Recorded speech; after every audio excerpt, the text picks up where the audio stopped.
Hello kids, आज की कक्षा में हम सीखेंगे बिंदु और चंद्र बिंदु। अक्सर हम ये गलती कर बैठते हैं और हमारी ये दुविधा भी रहती है, बिंदु कहाँ लगाएं और चंद्र बिंदु कहाँ लगाएं। तो आज की कक्षा में हम इसी विषय पर पढ़ते हैं।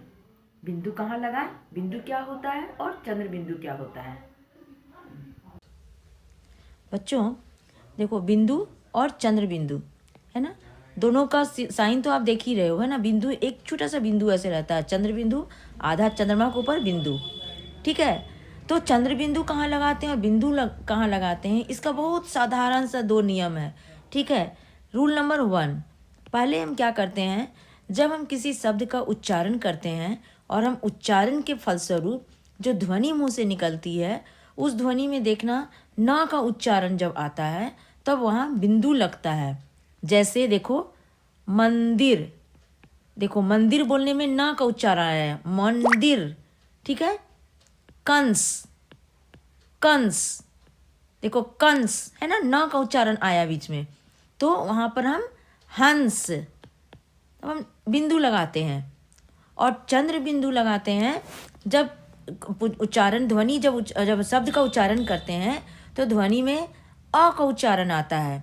जैसे कुआं, देखो आ है ना, कुआं, तो चंद्र बिंदु का हम प्रयोग करते हैं वहाँ पर, ठीक है। चंद्र बिंदु का एक और भी नियम रहता है, एक और भी आपको रूल समझना पड़ेगा कि ये स्लीपिंग लाइन होता है, ठीक है। सिरो रेखा हिंदी में बोलते हैं इसको। इस रेखा के नीचे जब कोई शब्द होता है, इस रेखा के नीचे जब कोई शब्द होता है और ऊपर में कोई मात्रा नहीं रहती है, अर्थात आ, फिर ऊ, बड़ी ऊ, तब क्या होता है कि ऊपर में चंद्र बिंदु लगता है, ठीक है। जैसे देखो कुआं, आ की मात्रा है ना, तो चंद्र बिंदु लगा हुआ है। आ की मात्रा उच्चारण ध्वनि भी रहता है और आ भी है। लेकिन कभी कभी क्या होता है कि आ की उच्चारण आता है लेकिन इसके बाद भी हमें बिंदु लगाना पड़ता है।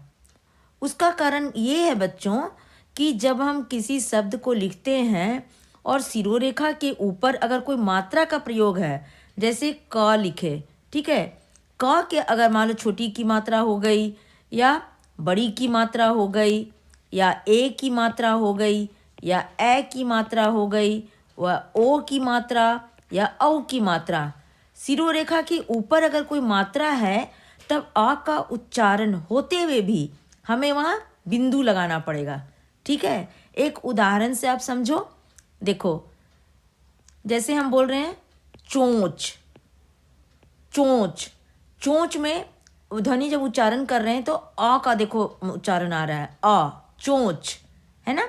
तो यहाँ चंद्र बिंदु लगता, लेकिन इसके बावजूद भी हम एक बिंदु लगाए हैं। क्यों? क्योंकि इस सिरोरेखा के ऊपर में मात्रा है, ठीक है। ये चीज़ आप ध्यान में रखना, ठीक है। इस तरह से आपको बिंदु और चंद्र बिंदु लगाने का दो नियम मैं बताई। अब आप क्या करना कि आपको एक होमवर्क करना है, आपको बिंदु से बने हुए कुछ शब्द, ठीक है, और चंद्र बिंदु लगाकर कुछ शब्द,